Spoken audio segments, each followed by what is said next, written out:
New year రాబోతోంది. ఈసారి మీ పార్టీని ఫామ్ హౌస్ లో ప్లాన్ చేయాలనుకుంటే వెంటనే డోసే యాప్ ని డౌన్లోడ్ చేసుకుని బుక్ చేసుకోండి. నమస్తే రమగారు. నమస్తే జయ. రమగారు, స్త్రీలు ఒక 50 ఏళ్ళు దాటిన తర్వాత ప్రతి ఒక్కరు ఎదుర్కొనే సమస్య మెనోపాజ్. ఆ సమయంలో వచ్చే ఇబ్బందులు, అది ఫిజికల్గా కావచ్చు, మెంటల్గా కావచ్చు, అనేక రకాలైన ఇబ్బందులు ఉంటాయంటారు కదండి. వాటిని ఎలా ఓవర్కమ్ చేయాలి అంటే మన వ్యాపకాల్ని మార్చుకోవాలేమో అనిపిస్తుంది నాకు. అది ఎట్లా సాధ్యం? ఇప్పుడు 50 దాకా ఉండట్లేదు జయ, 40 నుంచే స్టార్ట్ అవుతుంది. 38, 30 నుంచే మెనోపాజల్ సిమ్టమ్స్ వచ్చేస్తాయి. 50 దాటాక ఉండేవాళ్ళు కొంతమంది ఎప్పుడైనా కూడా పీరియడ్ అంటూ వస్తూ ఉంటే బాడీలో చాలా రకాల హార్మోన్స్ నడుస్తూ ఉంటాయి కదా, మనుషులు యంగ్గా ఎనర్జెటిక్గా కనిపిస్తారు. ఎప్పుడైతే ఇది సైకిల్ స్లో అవ్వడం కానీ, లేదా క్లమ్జీగా రకరకాలుగా 20 రోజులకు వచ్చేసి, 10 రోజులకు వచ్చేసి, 15 రోజులకు వచ్చేసి, 2 నెలలకుండా రాకుండా అలా ఉండేసరికల్లా ఒక టెన్స్ డెవలప్ అయిపోతుంది. ఆరోగ్య సమస్యలు వచ్చేస్తాయి. బాగా వెయిట్ పుటాన్ అవుతారు. సుమారుగా ఉన్న థైరాయిడ్ ఉన్నట్టుండి పైకి వెళ్ళిపోయినట్టు ఉంటుంది.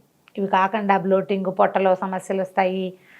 తర్వాత ఏమో స్కిన్ ప్రాబ్లమ్స్ వస్తుంటాయి. అబ్బో ఎన్ని ఉన్నాయో మెనోపాజల్ సిమ్టమ్స్. ఒక్కోళ్ళకి ఒక్కో రకం. వస్తే వచ్చేసింది అనిపిస్తుంది, రాకపోతే రాలేదనిపిస్తుంది. ఎక్కడికైనా వెళ్ళాలంటే టెన్షన్, ఫ్లో ఎక్కువైపోతుంది. లేదా ఏదో డిస్మెనోరియా ఇలా బోల్డ్ పేర్లు ఉన్నాయి. అవును, నేను చదివినప్పుడల్లా అనుకుంటుంటాను, ఏమిటి డాక్టర్లు ఈ పేర్లని ఎలా గుర్తుపెట్టుకుంటారా దేవుడా. రకరకాలు. అది మనకి ఒక నిగూఢంగా అలా బాధిస్తూనే ఉంటుంది లోపల. ఈ ప్రెషర్ని అణుచుకుని ఉండటం కష్టంగా ఉంటుంది. ప్రెషర్ చాలా ఎక్కువగా అనిపిస్తుంటుంది ఒక్కొక్కసారి. ఎక్కడికైనా వెళ్ళాలంటే ముందు డేట్లు చూసుకోవాలి. 50 ఏళ్ళ దాకా కనుక పీరియడ్ వస్తే 50+ దాకా ఇంకా ఇది ఒక అడ్డంకి అనిపిస్తుంది. ఎక్కడికైనా పోనీ రావట్లేదు, ఆగటం మొదలుపెట్టింది అనుకో, ఎక్కడికి వెళ్ళాలన్నా అక్కడికి వెళ్ళాక వచ్చేస్తుందేమో అని టెన్షన్.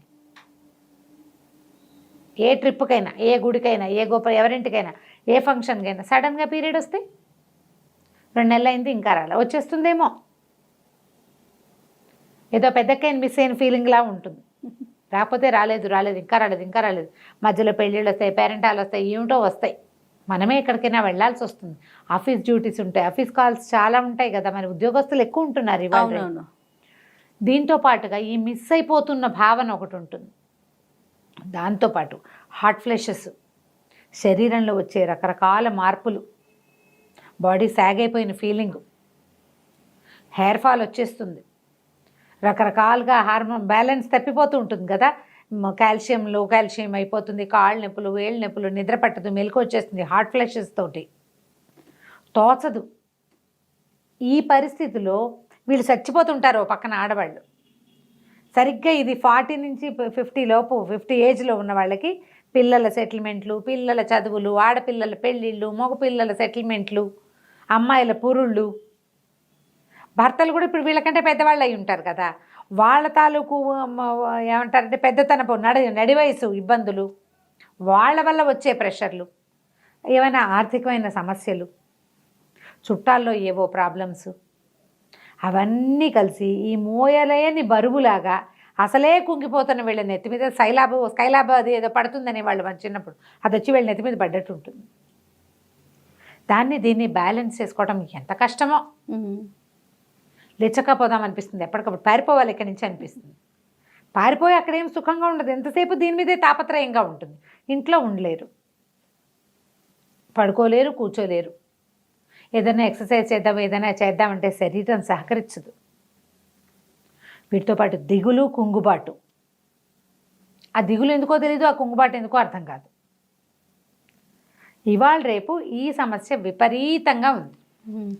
నేను కూడా అందుకు మినహాయింపు కాదు.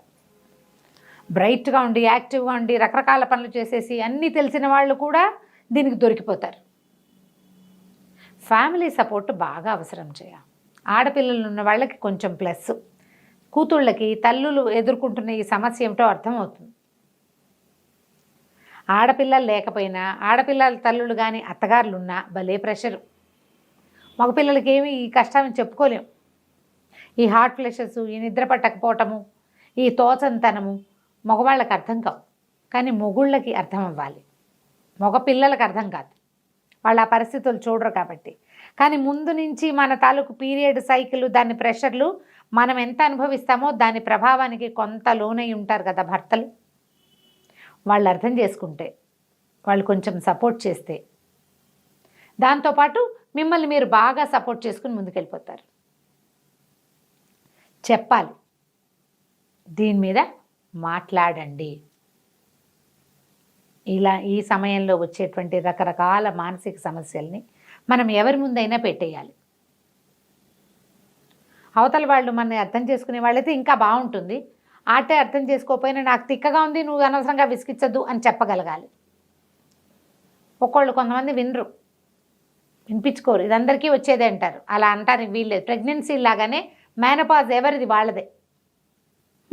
ఏ ప్రెగ్నెన్సీకి ఆ ప్రెగ్నెన్సీ లాగానే అవునవును, మెనపాజ్ కూడా ఖచ్చితంగా ఎవరి సిమ్టమ్స్ వాళ్ళవి. మెనపాజ్ సార్వజనీనమైంది, అందరికీ వస్తుంది. కానీ అందులో ఉండే ఆ సిమ్టమ్స్ మారుతాయి. భార్యలు ఈ ఏజ్ వచ్చాక వాళ్ళు విసగటగా ఉంటున్నా, ఇదివరకట్లాగా పని చేయలేకపోతున్నా, ఏదైనా బాధపడుతున్నట్టుగా ఊరికే అన్నిటికీ ఏడుస్తారు. ప్రతిదానికి ఏడుస్తుంటారు, కుంగిపోతారు, భయపడతారు. పిల్లలు ఎక్కడికైనా వెళ్తే టెన్షన్, ప్రెషర్ ఫీల్ అయిపోతూ ఉంటారు.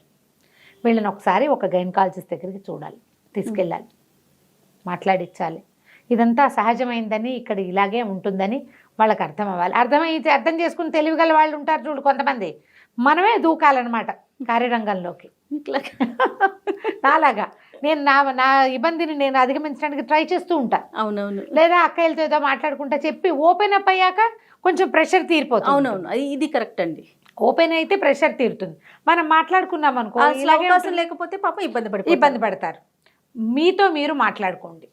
రైట్. అసలు ఏమిటి, నా సమస్య ఏంటి, నాకేం భయంగా ఉంది. దీంతో పాటుగా ఫెమినిటీని కోల్పోతున్నామన్న ఒక ఫీల్ లోపల ఉంటుంది. భర్తలతో తేడా వస్తుందని భయపడతారు, అది కూడా ఒక ప్రాబ్లం వస్తుంది కొంతమందికి. దీన్ని అధిగమించాలంటే ముందు మనని మనం యాక్టివ్గా ఉంచుకోవాలి, మోటివేటెడ్గా ఉంచుకోవాలి. మనకు మనమే మోటివేట్ చేసుకోవాలి ఎప్పుడు. ఏం లేదు, ఇదంతా సహజం, పెద్దకైనా మిస్ అవుతున్నామని కాదు అని అనుకోకూడదు. జాగ్రత్తగా చేయాలి. ఇప్పుడే మీకోసం మీరు తింటాం, మీకోసం మీరు నడవటం, ప్రజల కోసం, జనాల కోసం, వాళ్ళు ఎవరినో మెప్పించడానికి ఏం చేయొద్దు. మిమ్మల్ని మీరు మెప్పించుకోండి, శవాష్ అనుకుంటుండండి ఎప్పటికప్పుడు, నేను చాలా బాగా చేశాను. బలవంతంగా అయినా రోజుకు ఒక కొత్త పని పెట్టుకోండి. ఓపిక తెచ్చుకో. ట్రై చేయాలి. ట్రై చేస్తేనే, ఎందుకంటే ఈ సముద్రాన్ని ఒక్కసారి దాటేస్తే ఒక గంతులో దాటగలుగుతాం. లేకపోతే ఇది నెవర్ ఎండింగ్ ప్రాసెస్, అట్లా పొంగుతూనే ఉంటుంది. మీరు ఎప్పటికీ ఒక క్రిప్పుల్లాగా, పనికి మాలిన వాళ్ళలాగా మిగిలిపోతారు. అనారోగ్యం మిమ్మల్ని కుంగదీసేస్తుంది, వృద్ధాప్యం మిమ్మల్ని లాగేసుకుంటుంది, అందులోకి కూరుకుపోతారు. బురద అది, అందులోకి అడుగు పెట్టద్దు. ఆ బురదని తెలివిగా దాటేసేయండి. ఇది చాలా సహజమైంది.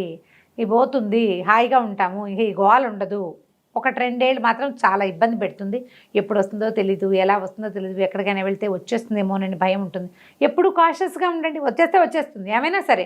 నేను మానేను, ఏది మాను. నేను ప్రయాణాలు మానుకోను, పెళ్ళిళ్ళు మానుకోను, ఫంక్షన్ ఏది దానికోసం మానేస్తే అది రాదు, ఇవి మానేస్తాము, దిగులు అయితే అవుతుంది. ఏమవుతుంది, గడుదు కూడా అప్పుడే అక్కడి నుంచి తిరిగి వచ్చేస్తా. ఈ తెగింపు కనుక వస్తే, ఇదంతా మన అమ్మ మన అక్క అందరూ చూసిందే. అవును, ఏం కొత్తది కాదు. ఎర్లీ ప్రెగ్నెన్సీలో ఎలా దిగులు, భయాలు ఉంటాయి, ప్రెగ్నెన్సీలో కూడా భయాలు ఉంటాయి చూడు. మెనోపాజ్లో కూడా అలాంటి భయాలు వస్తాయి. ఫస్ట్ ప్రెగ్నెన్సీకి చాలా భయాలు ఉంటాయి. అలాగే ఇందులో కూడా ఉంటాయి. చెప్పుకోలేనితనం, సిగ్గుగా ఉంటుంది, ఎవరితో చెప్తామనిపిస్తుంది. ఓపెన్గా చెప్పేసేయండి. డాక్టర్ని చూడండి. మీ ఆయన తీసుకెళ్ళకపోతే మగవాళ్ళే చూడాలన్నారు, రమ్మగారు వాడు చేయట్లేదు అనుకోకండి. వాళ్ళు రాకపోతే పోయారు, మన దాన్ని మనం పోదాం డాక్టర్ దగ్గరికి.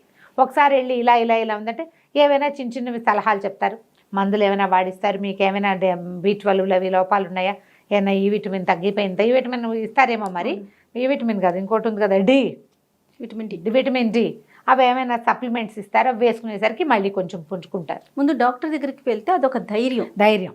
వాళ్ళు ఏదో చెప్తారు 4 మంచి మాటలు. ఏమైనా కౌన్సిలింగ్ అవసరమైతే వాళ్ళే చేస్తారు. కొంచెం మంచి ఫ్రెండ్లీగా మాట్లాడే డాక్టర్ మాత్రం సెలెక్ట్ చేసుకోండి. కట్టే కొట్టే తెచ్చేని మాట్లాడే డాక్టర్ దగ్గరికి వెళ్ళకండి ఈ విషయంలో. కొంచెం ఎలాబరేట్గా నాకు మళ్ళీ పావుగంట మాట్లాడాలి, 1 minute అవకాశం ఇస్తే 15 minutes మాట్లాడే వాళ్ళు ఉంటారు. వాళ్ళని చూడండి, వాళ్ళు మిమ్మల్ని ఈ సముద్రంలో నుంచి బయటపడేయడానికి పెద్ద షిప్గా పరిణమిస్తారు. కావాలి అట్లాంటి వాళ్ళు. ఒకసారి దాని మించి దూకేశాక తర్వాత ఏమి ఉండదు. అనారోగ్యాలు ఏవో కొంచెం ఏజింగ్ ఎలాగో ఉంటుంది కదా, ఏజ్ని మనసుతోటి జయించండి మొదట. మనకంటే పెద్దవాళ్ళు యూట్యూబ్లో ఎంతమంది ఉన్నారు, అమ్మమ్మలు బ్రహ్మాండంగా చేసేస్తున్న వాళ్ళు, వాళ్ళందరినీ చూడండి, మోటివేట్ అవ్వండి. మన క్లాస్మేటే చక్కగా చెంగమని అన్ని చోట్లకి వెళ్ళిపోతుంది, మోటివేట్ అవ్వండి.